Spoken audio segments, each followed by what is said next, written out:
I don't think I've seen Real Madrid so disjointed, así de deslabazado, so clueless, así de perdido, and so embarrassing, y así de vergonzoso, since that away game against Atletico de Bilbao in the league. On top of that, even the body language was way off in this game. Just take a look for yourselves. Muy buenas a todos, gente buena, buena gente, football geeks, frikis del fútbol, football geeks, and welcome to a new episode of Inglés para Vikingos. So from the start, we stepped onto the pitch like we were just there to see what happens, a ver lo que pasaba. Maybe snatch a good result, tal vez pescar un buen resultado, if luck was on our side. But I'll tell you something, Vikingos. No matter how many stars you have on your team, which by the way wasn't the case today, and I'll get into that later on. So no matter how many stars you have on your team, if you don't show up, si no te presentas, if you don't show up ready to battle for every ball, any team in the top 5 leagues can make you look like fools. Te puede hacer un traje. And if you're playing for Real Madrid, you should never forget this. Perhaps for us it's just another fixture, es un partido más. But for Betis and their fans, this is the game of the year. So if you step onto that pitch without full focus, sin estar plenamente concentrado, without full focus, and some level of tactical discipline, well, you get what you got today. According to Ancelotti, we lost the ball, we lost possession 28 times in the first half alone. That's actually insane. Es una locura. That's actually insane. But for me, mister, with all due respect, con todos los respetos, with all due respect, everything is much simpler. Because if you look at the lineup, apart from the front three, aparte de ese tridente atacante, apart from the front three and our keeper, this starting 11 was doomed. Estaba sentenciado. It was doomed. This team was never going to be solid. On the right flank, por el lado derecho, a guy like Lucas Vázquez nearing 34, con casi 34 tacos, playing out of position on a regular basis for months. Always struggling badly, siempre pasando las canutas against decent teams, contra equipos fuertes. Center backs, Rudiger, 32, playing non-stop, sin parar de jugar, playing non-stop, carrying knocks, con molestias, carrying knocks, clearly not at 100%. You saw it in the penalty kick. He just couldn't get there. Alaba, 33 in June, coming back from an ACL tear, volviendo de un cruzado, coming back from an ACL tear. And let's be quite honest, even before the injury, incluso antes de la lesión, he wasn't the same. He wasn't the same Alaba we signed. And we threw him in this match y le soltamos en este partido, behind Lucas and Mendy, who aren't exactly Maldini and Cafu. By the way, both players, Rudiger and Alaba, were bandaged up, estaban totalmente vendados. Mientras tanto, Raúl Asensio, a 22-year-old kid, your best center back this season, stuck on the bench. Ahí sentado en el banquillo, stuck on the bench. I honestly don't get it. De verdad que no lo entiendo. I honestly don't get it. He didn't get a single minute, while the other center backs looked like they needed oxygen masks. Oh, and by the way, here's a little fun fact for you. Without Asensio in the starting 11 for the last 3 games, go check the result yourselves. All losses, todo derrotas. Make of that what you will. Now let's check our midfield. And the picture is even gloomier, y la foto es incluso más lúgubre. Modric nearly 40, Modric con casi 40. Left completely isolated with no real support, because no Valverde, no Jude, no Ceballos, not even Camavinga in the lineup. And we're still expecting him to pull off magic for a full 90 minutes, with Betis pressing like they're going wild? Are we out of our minds? ¿Pero estamos locos? Of course, folks. No chance. Forget about it. Forget about that energía de Carleto. Then Tchouaméni, a ghost today. Un fantasma hoy. Slow, out of position, not winning any duels, no ganando ni un duelo, offering nothing in attack or defense. And then Carleto moves him to center back, where he somehow looked even worse. He got cooked several times, le desbordaron en varias ocasiones. He got cooked several times by one of the strikers, can't even remember his name. The only player who looked like he was engaged with the game was Brahim. He scored the goal, he fought for everything, and then of course, he got subbed out. Le sustituyó Carleto. He got subbed out for Camavinga, who still haven't found his rhythm after those games he lost by an injury. That was it. And about the game itself, guys, is quite simple to explain. We disappeared after 15 minutes, period. We actually started well, moving the ball quickly, and in the 10th minute, Brahim even scores a beauty. Incluso marca un golazo. He even scores a beauty. In a great link-up play. En una jugada muy buena a nivel colectivo. In a great link-up play. With Mbappé, Mendy and Brahim finishing it. But after that, absolutely nothing. Nada. Finito. Caput.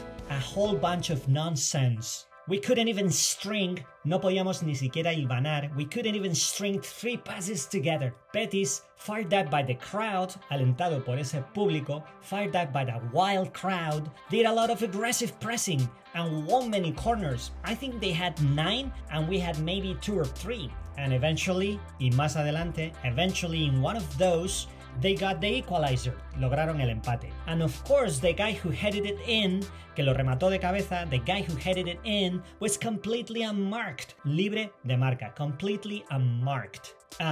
If not for Courtois, we'd had been 2-1 down before halftime. He pulled off an outrageous save. Se hizo una parada increíble. He pulled off an outrageous save. Then Rudiger, at the beginning of the second half, gives away a dumb penalty in the 52nd minute. And from that point, we were chasing shadows. Perseguimos sombras. We were chasing shadows. Por cierto, no sé si alguna vez os he explicado la diferencia entre shadow y shade. Muy rápido.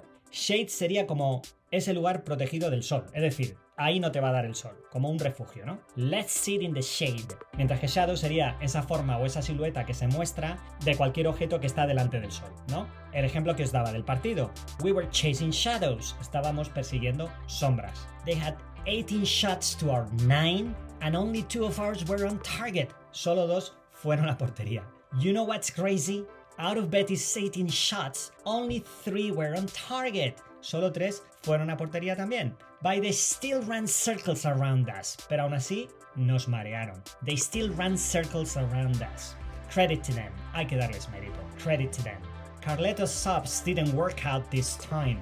They brought more confusion. Trajeron incluso más confusión. They were taking place in the 58th minute. Camavinga and Güler for Alaba and Brahim. But Tchouaméni stays on, se mantiene en el campo, he stays on even though he was a total disaster. And I have to admit, neither Camavinga nor Güler worked out today. Camavinga had a brilliant run of games during our comeback to the top of the league, but after his injury, he lost steam, ha perdido fuelle, and he still hasn't found his rhythm. And about Güler, last year, every single minute he played, he made a difference. But this season he looks very ordinary. Muy normal, very ordinary. And I'm not writing him off by any means. No le estoy dando por perdido. I'm not writing him off, but he's having a very poor season, guys. Finally, in the 75th minute, Endrick steps onto the pitch for Mbappé. Sale al campo por Mbappé. He steps onto the pitch. And my question is, if the title race is still at stake, if it is still at stake and you're 1 goal down, why take off a guy who can win the game in 5 minutes by himself? At least, keep both of them on. It didn't matter. The team was dead. Estaba muerto. There was no fight, no energy. Looked like they didn't care. And what I won't do, y lo que no voy a hacer, what I won't do is to place the blame, echar la culpa, to place the blame on an 18-year-old kid who's just coming in, being thrown into the fire. And now talking about the bigger picture, I get the frustration with the refs this season. It's a joke. But you still need to show up. Pero aún así tienes que competir. You still need to show up. Today's match was a disgrace. And now, in a couple of days, we face Atletico de Madrid in the Champions League. And I'm sure that El Cholo is smelling the blood. Y estoy seguro que El Cholo está oliendo la sangre. He's smelling blood. And his team is just flying, guys. They just beat Bilbao. And they're sitting second, y están en segunda posición, they're sitting second right behind the ref buyers, justo detrás de los compra-árbitros, who of course got their usual helping hand, que por supuesto, y como siempre les echaron una manita, of course they got their usual helping hand in their win against Real Sociedad, with a soft red card against their opponents in the 17th minute, and a joke of an offside ruling out a Real Sociedad goal. Just unbelievable, guys. And don't even get me started. Y no me hagáis hablar. Don't even get me started. And don't even get me started on the fouls or card situation. del tema de las faltas o de las tarjetas. Same pattern as all season, el mismo patrón toda la temporada. Same pattern as all season. Betis made 17 fouls, got 3 yellows. We made 12, got 4 yellows. But remember when we played against La Real Sociedad? They fouled us 17 times. We fouled them 9. We got 3 yellows, they got 0. Sorry, we got 2 yellows, they got 0. Fair enough, right? Today's picture, guys, and given my general frustration, I had to highlight the moment that impressed me most. No, it wasn't Mendy's unexpected left-footed pass to Brahim for the goal. Up until then, I wasn't even sure if Mendy was right-footed or left-footed. Okay, jokes aside, if I really think about what stood out, lo que más destacó para mí, what stood out, it was that insane save from Courtois right before halftime. Absolute game changer, and it deserves full credit. Okay, Vikingos, my friends, my folks, in a nutshell, Madrid were a shambles, fue un auténtico desastre. No fight, no soul, no clue. Brahim scored early, but Betis took control. They equalized from a corner and won it with a second half penalty. Courtois kept it from getting worse, but the rest of the team looked lost. Poor lineup choices from Carleto, weak midfield, and disappointing subs didn't help. Now with Atleti looming, con el Atleti en el horizonte, with Atleti looming, things look rough. Las cosas no pintan bien. Things look rough. Ya estamos llegando al final y hoy la expresión del día se la lleva esta frase que vimos en el vídeo. Out of Betis' 18 shots, only 3 were on target, but they still ran circles around us. Pero aún así, nos marearon. They still ran circles around us. Os pongo ahora otro ejemplo. Their striker ran circles around us. Su delantero nos pasó por encima, nos mareó, making our defense look helpless, haciendo que nuestra defensa pareciera muy incapaz. Bueno, y esto ha sido todo en cuanto a vocabulario por hoy. Aquí os dejo todo lo que hemos visto, como siempre. No dejéis de seguir practicando, amigos, y sobre todo lo que hayáis aprendido, tratad de ponerlo en práctica en cuanto podáis. Y por supuesto, si veis este vídeo por primera vez, no os olvidéis de suscribiros al canal y al resto dejad un like, que siempre os estaré muy agradecido. No os podéis perder el siguiente partido, amigos. Además, en este especialmente vamos a necesitar mucho de todo nuestro apoyo en el Bernabéu. No es ni más ni menos que la ida de semifinales de Champions contra el Atleti este martes a las 9. El Atleti está que se sale, está incluso por encima de nosotros ya en esta liga negreira. They are in a very good shape at this time of the season. Encima, nosotros sin medio campo. En fin, que sea lo que tenga que ser. Pero eso sí, al menos les pido, I hope they get at least their socks off. Que se dejen los cuernos. I hope they get their socks off. So stay tuned, a big hug to all of you, and I see you in the next video, Vikingos.